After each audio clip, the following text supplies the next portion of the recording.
फ़ैज़ान ग्रामी कद्र, अय्याम अज़ाए सैयदुल शुहदा हैं. इन अय्याम में हमारी जिम्मेदारी और सबसे बेहतरीन मौका और फुर्सत यही अय्याम है कि जिनमें हम मकसद सैयदुल शुहदा और क़याम इमाम हुसैन अलैहिस्सलाम से आशना हो सकते हैं. इससे बेहतर फुर्सत, अय्याम और मौका हमें कभी फराहम नहीं होता कि हम मकसद हुसैन को समझ सकें और क़याम इमाम हुसैन अलैहिस्सलाम को समझ सकें कि क़याम इमाम हुसैन अलैहिस्सलाम का मकसद क्या है. यही वो अय्याम और यही वो फुर्सत है और यही अय्याम है कि जिनमें हमारी सबसे बड़ी जिम्मेदारी ये है कि हम ज्यादा से ज्यादा करबला की मकसदियत से आशना हों, क़याम सैयदुल शुहदा से आशना हो और उन क़याम और उन मकासिद से अपने आप को हमाहंग करें और अपने आप को उन क़याम और उन मकासिद से हम कदम करें कि जो सैयदुल शुहदा के पेश नजर रहे हैं.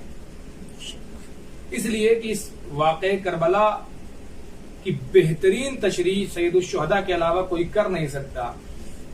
इसीलिए तो आका ने इरशाद फरमाया कि न तो मैं फितना और फसाद के लिए निकला हूं, न मैं इख्तिलाफ अंगेजी के लिए निकला हूं. मकसद क्या है हुसैन का, क़याम का मकसद क्या है हुसैन का? आका ने इरशाद फरमाया, इन्नमा खरजतु लितलबिल इस्लाह फी उम्मत जद्दी. मकसद सिवाय इसके कुछ नहीं है, हदफ सिवाय इसके कुछ नहीं है कि मैं अपने नाना की उम्मत की इस्लाह चाहता हूं. उरीदु अन आमर बिल मारूफ व अनहा अनिल मुनकर. आका, आप इस्लाह करेंगे, इस्लाह की रविश क्या होगी, कैसे इस्लाह करेंगे? तो इमाम ने इरशाद फरमाया कि मैं अम्र बिल मारूफ करूंगा, लोगों को अच्छाइयों की तरफ दावत करूंगा, व अनहा अनिल मुनकर, और लोगों को बुराइयों से रोकूंगा. ये वो असल है कि जिसके पेश नजर सैयदुल शुहदा ने क़याम किया है, करबला का वो अजीम क़याम. अज़ीज़ान गिरामी, तवज्जो करने की जरूरत है. करबला का वो अजीम क़याम, हमारे सामने भी ये फरीदा आयद होता है, हमारे ऊपर भी वाजिब है. फुरूअ दीन में एक फरीदा है, अम्र बिल मारूफ और नहीं अनिल मुनकर. इसकी समाज में इस कदर जरूरत है कि जिसका अंदाजा नहीं हो सकता. जब भी समाज में कोई बुराई पैदा हो जाती है, जब भी समाज में कोई खराबी पैदा हो जाए, तो एक ही चीज है जो समाज से बुराइयों का खात्मा कर सकती है. एक ही चीज है जो समाज से जुल्म बर्बरियत का खात्मा कर सकती है. एक ही चीज है जो समाज से बदकारियों का खात्मा कर सकती है, और वो यही असल है कि जो हम सब के ऊपर वाजिब है. इसी असल के पेश नजर करबला का कयाम वजूद में आया है। अज़ीज़ान गिरामी, हुसैन का दर्स है, करबला का दर्स है। हुसैन ने क्या दर्स दिया कि जब भी तुम्हारे सामने, जब भी समाज में बुराइयों को पनपते हुए देखो, जब भी समाज में बुराइयों को पनपते हुए देखो, तो हुसैन इब्ने अली की तरह अम्र बिल मारूफ का रास्ता अख्तियार करो, लोगों को अच्छाइयों की तरफ दावत करो, बुराइयों के खिलाफ आवाज उठाओ। अजीजान गिरामी, बुनियादी सवाल ये है कि हुसैन निकले हैं इस्लाह के लिए, उम्मत जद की इस्लाह के लिए निकले हैं हुसैन। इस्लाह किसे कहते हैं? इस्लाह नाम किस चीज का है?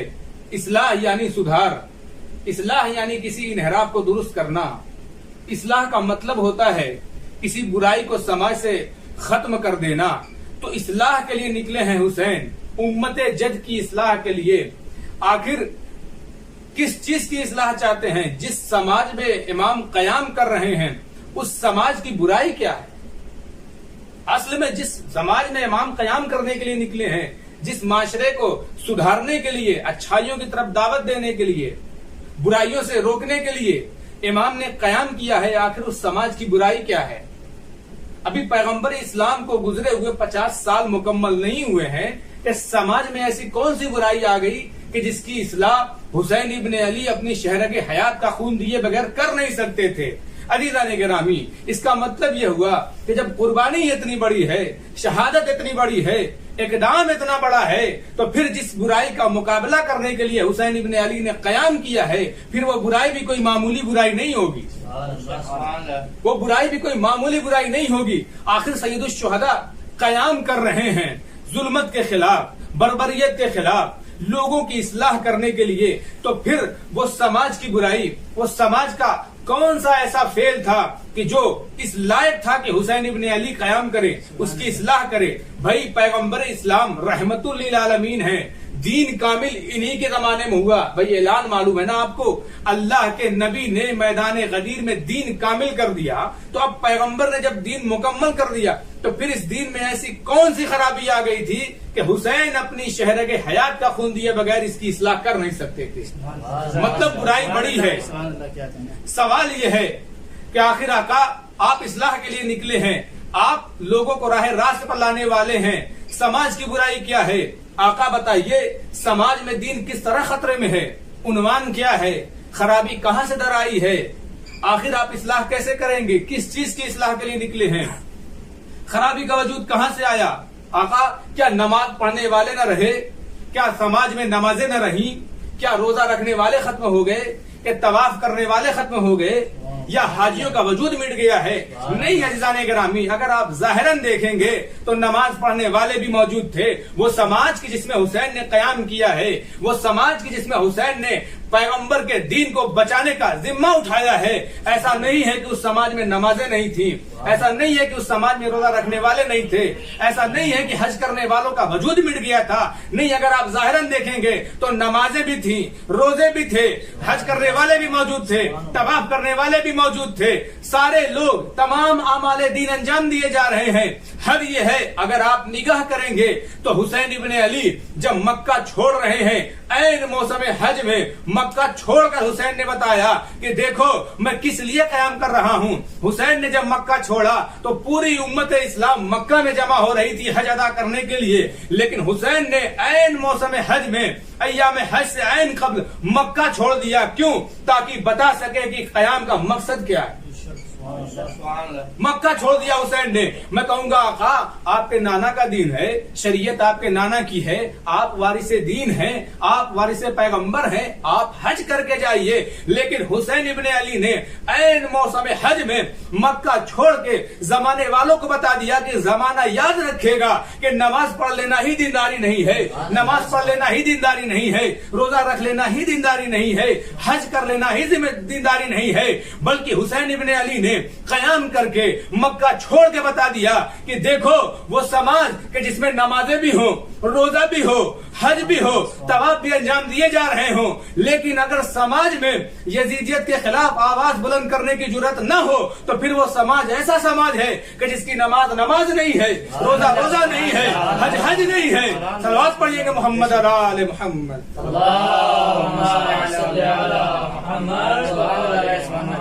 हुसैन हुसैन इब्न अली ने बता दिया कि अगर यजीदियत के खिलाफ आवाज बुलंद करने की जुर्रत नहीं है तो फिर वो समाज कहे जाने के काबिल नहीं है। ऐन मौसम हज में हुसैन ने मक्का छोड़ दिया। क्यों मक्का छोड़ दिया?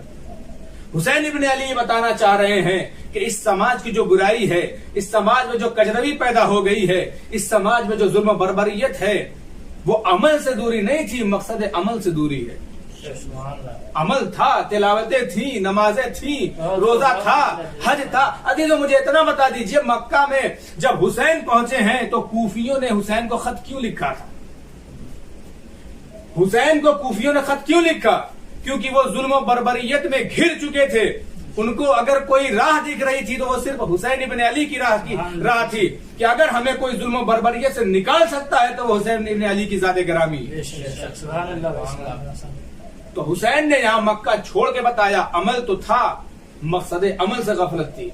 अल्लाह ने नमाजें इसलिए नहीं रखी है कि अल्लाह खुश होना चाहता है कि देखो कितने लोग हैं जो मुझे सजदा करते हैं। अल्लाह ने रोजा इसलिए नहीं रखा है ताकि अल्लाह दुनिया वालों पर ये जताए और खुश हो कि देखो कितने लोग हैं जो मेरे हुक्म से रोजा रखते हैं। अल्लाह ने हज का मुतालबा इसलिए नहीं किया है कि वो ये कह सके कि देखो मेरे हुक्म पर कितने लोग तवाफ करने वाले हैं। अल्लाह को हमारी नमाजों की जरूरत नहीं है, ना अल्लाह को हमारे रोजों की जरूरत है, ना अल्लाह को हमारी इताअत की जरूरत है। अज़ीज़ान गिरामी, अल्लाह को ना तो हमारी नमाज की जरूरत है, अल्लाह को ना हमारी इबादतों की जरूरत है। भाई जरूरत वहां होती है जहां कुछ कमी पाई जाए।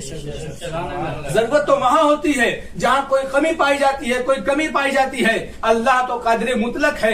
अज़ीज़ान गिरामी, अगर पूरी दुनिया मिलकर अल्लाह की इबादत करने लगे तो न तो उसकी शान में कोई इजाफा होता है, न उसकी ताकत और कुदरत में इजाफा होता है। इसलिए कि वो ताकत और कुदरत का मालिक है, वो जाहो जबरूत का मालिक है। पूरी दुनिया, पूरी जमीन पर रहने वाले इंसान, जिन्नातो इंसान, चरिंदो परिंद अगर मिलकर भी अल्लाह की इबादत करने लगे तो ना उसकी शान में कोई इजाफा होता है। और अगर इसी तरीके से पूरी कायनात मिलकर अल्लाह की बगावत करने लगे, अल्लाह का इनकार करने लगे तो उसकी शान किब्रियाई में कोई कमी नहीं आती। तो फिर अल्लाह ने यह अमाल क्यों तलब किए हैं? नमाजें क्यों, रोजा क्यों, हज क्यों अल्लाह ने तलब किया, तवाफ क्यों तलब किया? तो अज़ीज़ान गिरामी, अल्लाह ने हज और नमाज, रोजा और ज़कात ये इसलिए तलब नहीं किया है कि ये अल्लाह को फायदा पहुंचाने वाले हैं। भाई अल्लाह को क्या फायदा पहुंचाएंगे? पूरी दुनिया को खल्क करने वाली जात परवरदिगार आलम की जात है। दुनिया में जो कुछ भी है अल्लाह का है। तुम अल्लाह को दे के भी कुछ नहीं दे सकते। भाई अल्लाह की तरफ जो पलटाओगे वो सब अल्लाह ही का है। तो नमाज अल्लाह ने अपने फायदे के लिए नहीं रखी है, नमाज अल्लाह ने, रोजा अपने लिए नहीं रखा है, हज अल्लाह ने अपने लिए नहीं रखा है, बल्कि अल्लाह ने नमाज और रोजा, हज और ज़कात इसलिए रखा है कि उससे तुम्हें फायदा पहुंचने वाला है। तवज्जो करिएगा अज़ीज़ान गिरामी, नमाज अल्लाह ने हमारे लिए रखी है, रोजा अल्लाह ने हमारे लिए रखा है, हज तवाफ अल्लाह ने हमारे लिए रखा है कि अगर हम ये अमाल अंजाम देंगे तो हमें बंदगी का सलीका आ जाएगा। अल्लाह ने ये अमाल रख के हमें बंदगी का सलीका सिखाना चाहा है। न ये नमाजें अल्लाह को फायदा पहुंचाने वाली है, न ये नमाजें, ये रोजे अल्लाह को फायदा पहुंचाने वाले हैं। अल्लाह ने ये नमाज और रोजा इसलिए रखा ताकि तुम ये अमल अंजाम दो, और इस सर इतना अमल अंजाम दो ताकि तुम्हारा सर बुलंद हो सके। भाई अल्लाह ने नमाज का हुक्म इसीलिए दिया है कि एक ही बारगाह है जहां पे सर झुकाना है, वो और अल्लाह की बारगाह है। अल्लाह ये चाहता है कि जब भी तुम सर झुकाओ तो मेरी बारगाह में सर झुकाओ। और याद रखना कि जब हमारी बारगाह में सर झुके और जब हमारे सजदे से सर उठे तो ये एहसास होना चाहिए कि हम अल्लाह, यानी अल्लाह तुम्हें इतना सर बुलंद देखना चाहता है कि अब अगर अल्लाह की बारगाह में सजदा करने के बाद जब सजदे से सर उठे तो फिर कोई सितमगर अगर चाहे तुम्हारे सर को झुका दे तो न कभी सर झुकाना न कभी बैत करना। सलवात पढ़िए मोहम्मद और आले मोहम्मद। अगर कोई सितमगर तुम्हारे सर को झुकाना चाहे तो न झुका सके।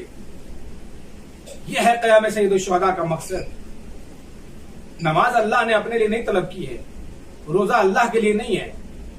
अज़ीज़ान गिरामी, दीन हमें सर बुलंद देखना चाहता है, इबादत हमें सर बुलंद देखना चाहती है, इबादत हमें सर बुलंद इंसान देखना चाहती है। दीन का मकसद है पाकीज़गी, समाज में तहारत हो, समाज में पाकीज़गी हो, समाज में ज्यादती न हो, समाज में जुल्म बर्बरियत न हो। इसीलिए और समाज में कोई जालिम अपने आप को समाज का सरपरस्त न बना सके। इसीलिए तो हुसैन इब्न अली ने कहा था व अलल इस्लाम अस्सलाम इस गद बुलियतिल उम्मतु बिराय मिस्ल यजीद। इस इस्लाम के ऊपर दुरूद आखिर हो अगर इसका सरबराह यजीद जैसा हो जाए। तवज्जो करिएगा इज़ान गिरामी, यजीद जैसा हो जाए। हुसैन इब्न अली ने क्या कहा कि उस इस्लाम के ऊपर दुरूद आखिर पढ़ लिया जाए अगर उसका सरबराह, उसका हाकिम यजीद जैसा बन जाए। इमाम ने यह नहीं कहा कि उस ममलकत हुकूमत पर दुरूद आखिर जिसका हाकिम सरबराह यजीद बन जाए। अज़ीज़ान गिरामी, बात मिसलियत की है, बात मिजाज की है, बात शबाहत किरदार की है। हुसैन को अगर ये कहना होता कि अगर ममलकत हुकूमत पर कोई हाकिम यजीद बन जाए तो उस पर दुरूद आखिर पढ़ लेना, तो अल्फाज कुछ और होते। लेकिन हुसैन ने कहा कि ममलकत हुकूमत पर अगर कोई यजीदी मिजाज बैठ जाए तो फिर उसका दुरूद आखिर पढ़ लेना। बात मिजाज की है। अज़ीज़ान गिरामी, हुसैन ने बात यजीद की नहीं की है, हुसैन ने बात यजीदियत की है। इसलिए कि करबला का मार्का हुसैन और यजीद का मार्का नहीं है, हुसैनियत और यजीदियत का मार्का है। सलवात पढ़ेंगे आले मोहम्मद।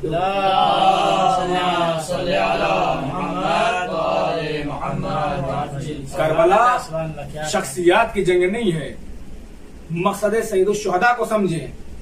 इमाम का मकसद क्या है? जुल्म खत्म हो जाए, बर्बरियत न रहे, निजामे हक कायम हो जाए। भाई कूफियों का खत किस बात की तरफ दलालत करता है? हुसैन को क्यों तलब किया था कि निजाम हक कायम हो जाए? क्योंकि अब तक जितनी भी हुकूमतें थी सबने जुल्म किया है, बर्बरियत की है। अब चाहते हैं कि निजाम हक कायम हो जाए। एक सलवात पढ़ेंगे आले मोहम्मद।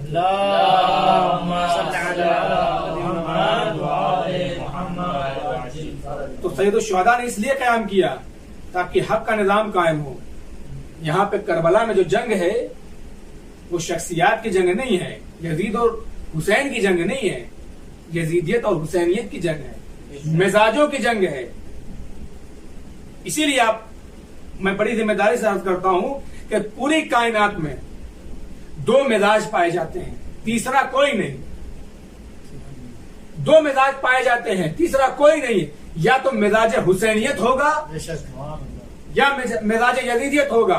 मसलक कोई भी हो, फिरका कोई भी हो, मजहब का नाम चाहे कुछ भी रख लें, मगर पूरी कायनात में दो ही मिजाज के लोग पाए जाते हैं।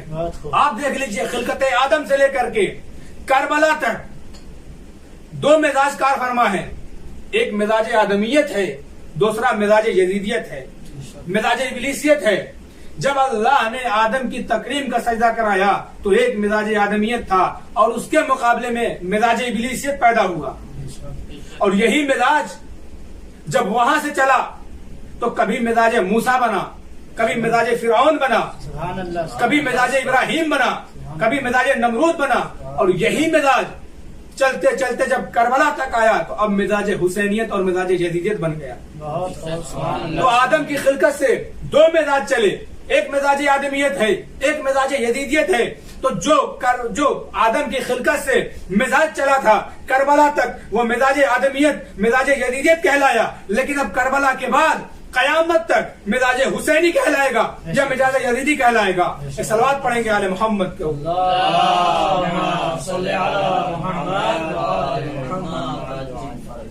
तो करबला मिजाजों का टकराव है, करबला शख्सियतों का टकराव नहीं है।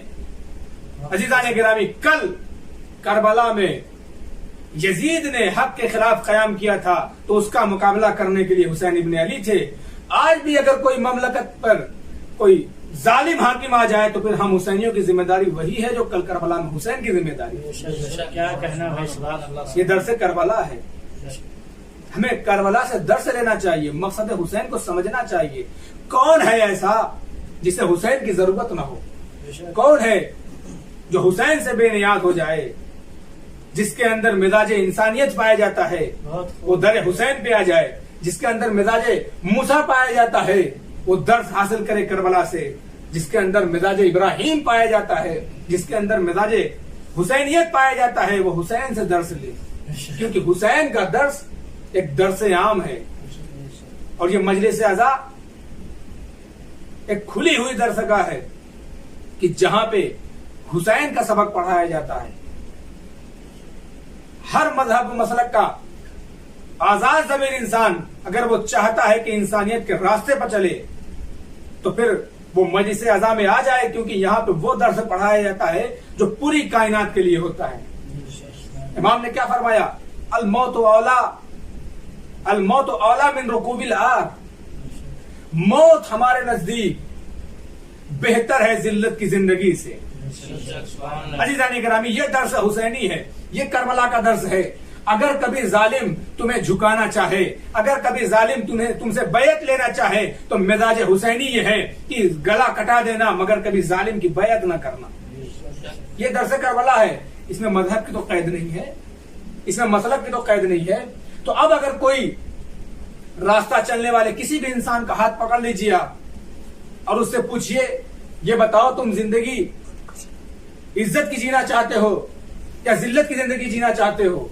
मसलक कोई भी हो, मजहब कोई भी हो, उससे उसका मजहब ना पूछिए, उससे उसका मसलक ना पूछिए, सिर्फ ये पूछो इज्जत की जिंदगी जीना चाहते हो या जिल्लत की जिंदगी जीना चाहते हो? तो जवाब यही होगा कि मैं इज्जत की जिंदगी जीना चाहता हूँ, जिल्लत की जिंदगी नहीं जीना चाहता।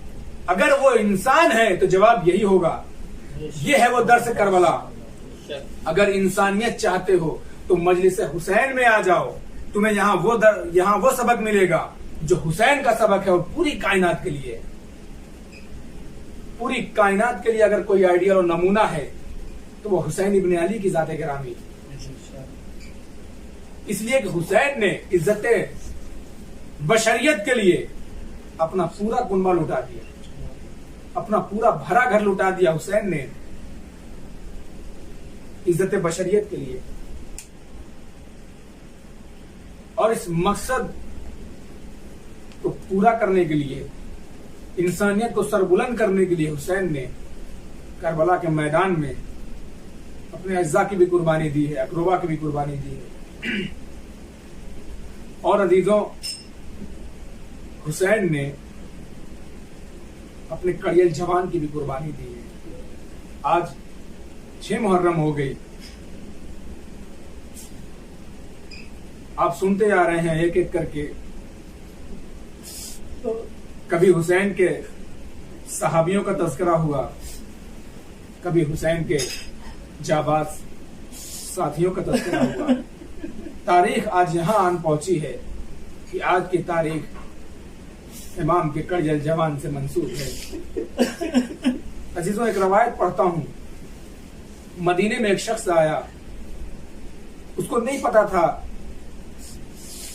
कि पैगंबर इस्लाम इस दुनिया से रुखसत हो गए हैं।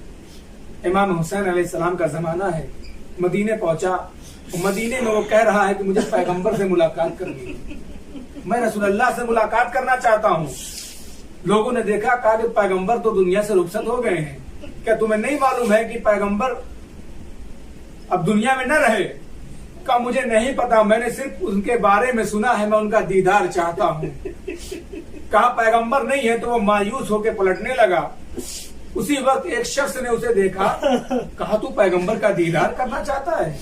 कहा मैं पैगंबर को देखना चाहता हूँ। कहा घबरा नहीं, हुसैन का एक जवान है, हुसैन का एक बेटा है जिसकी शक्ल पैगंबर से हूबहू मिलती है। अगर तुमने उसकी जियारत कर ली, अगर तुमने उसकी जियारत कर ली तो गोया तुमने रसूलुल्लाह को देख लिया। अजीजों, वो शख्स उस शख्स को हुसैन के पास लाता है और कहता है कि ये शख्स पैगंबर की जियारत करना चाहता है। अजीजों, अभी जनाबे हजरत अली अकबर का सिर कमसिन है, अभी छोटे हैं। एक मर्तबा वो शख्स कहता है कि देखो ये हुसैन का घर है, यहाँ पे हुसैन का एक फर्जंद है जिसकी शक्ल पैगंबर से मिलती है। दक्कुल बात किया, हुसैन बाहर आए। आने के बाद वो शख्स कहता है मैं पैगंबर की जियारत करना चाहता हूँ।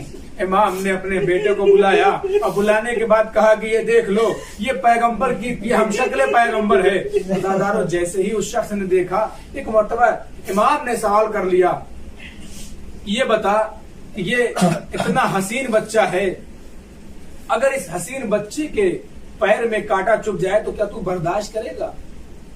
अजी तो जवाब सुनिएगा, वो शख्स क्या कहता है, कहा मौला अरे ये इतना खूबसूरत बच्चा है कि अगर इसके पैर में क्या मैं अपनी आंख में कांटा गवारा कर सकता हूँ, लेकिन इस बच्चे के जिस्म पर कोई आंच ना आने दूंगा। एक मर्तबा मेरे मौला ने कहा, ऐ शख्स तुझे नहीं पता, अरे यही बच्चा जब जवान होगा करबला के मैदान में जाएगा, अरे तू कांटा नहीं देख सकता, अरे इस फर्जंद के सीने में नेजा लगेगा। अरे जैसे ही उस शख्स ने यह सुना बेहोश हो गया और कुछ देर के बाद देखा गया, अरे तो इस दुनिया से रुखसत हो गया था। मौला ने कहा, ए शख्स अरे तूने अभी सिर्फ ये बात सुनी है, दुनिया को छोड़ दिया, लेकिन मैं वो मजलूम हूँ, अरे मैं वो ज़ईफ हूँ जो इसके सीने में अरे चुभता हुआ नेजा देखूंगा, अरे इसके सीने में नहीं देखूंगा। अजरुकुम अल्लाह ज़ादारो, जनाब अली अकबर ने इजाजत तलब की, मैदान में गए और वो वक्त भी आया कि जालिम ने नेजा मारा। अरे अली अकबर के सीने में नेजा पैवस्त है, ये ज़ईफ बाप है, घुटनियों के बल करबला के मैदान में आया, अरे पिसर को न पाया, आवाज दी, ए बेटा मुझे आवाज दो, अरे मुझे कुछ दिखाई नहीं देता। अरे बाप बेटे के पास पहुंचा है, अभी जिस्म पे जान बाकी है, वसीयतें हुई, अली अकबर का जनाजा हुसैन उठाना चाहते हैं, तारीख बताती है अरे 57 बरस का ज़ईफ है, जवान का लाशा कैसे उठे। इसीलिए तो अल्लामा नक्कर ने लिखा था, करबला का हर शहीद जब इमाम को पुकारता था तो कहता था आदरिकनी, मेरी मदद को आइए, लेकिन जब अली अकबर ने पुकारा है तो मालूम है कि इमाम चूर है, जख्मों से चूर है, अरे सुबह से जनाजा उठा चुका है, जवान का जनाजा ना उठेगा। कहा बाबा सलाम आखिर कबूल करें। अरे हाँ आज़ादारों, हुसैन अकबर के पास पहुंचे, उठाना चाहते हैं, उठा ना सके। एक मर्तबा दरे खैमा से जनाबे ज़ैनब ने ये मंजर देख लिया और तारीख लिखती है कि मख्तल में जनाबे ज़ैनब आ गई, भैया अरे अकबर को मैंने पाला है, अरे तुम ज़ईफ तुम ना उठा पाओगे, अरे मैंने अकबर को पाला है, मैं अकबर को उठा लूंगी। हाय वो मजलूमी, हाय। एक मर्तबा इमाम ने कहा, ए बहन ज़ैनब अरे खैमे में चली जाओ, आवाज दी, ए बड़ी हाशिम के जवानों, अरे ज़ईफ से जवान का लाशा नहीं उठता, अपने भैया का जनाजा उठाओ। जनाजा खैमे में लाया गया। हुसैन ने कहा, ए फिजा जरा इस लाल की जरा अली अकबर की वालिदा को तो बुला दे। एक मर्तबा जैसे ही जनाबे फिजा ने कहा, जनाबे फिजा ने कहा, लैला तेरे बेटे का जनाजा आ गया है। अरे जैसे ही माँ ने सुना, अरे खैमे का दरवाजा तलाश कर रही है, लेकिन माँ की आंखों के सामने अरे दुनिया सियाह हो गई है, अरे माँ को दरवाजा न दिखा। अरे हाय, अरे जवान का लाशा हो, माँ को कैसे सुझाई देगा। वाह अकबरा, वाह हुसैन, इन्ना लिल्लाह व इन्ना इलैहि राजिऊन। सयअलमुल लज़ीना ज़लमू अय्युल मुनक़लिबिन।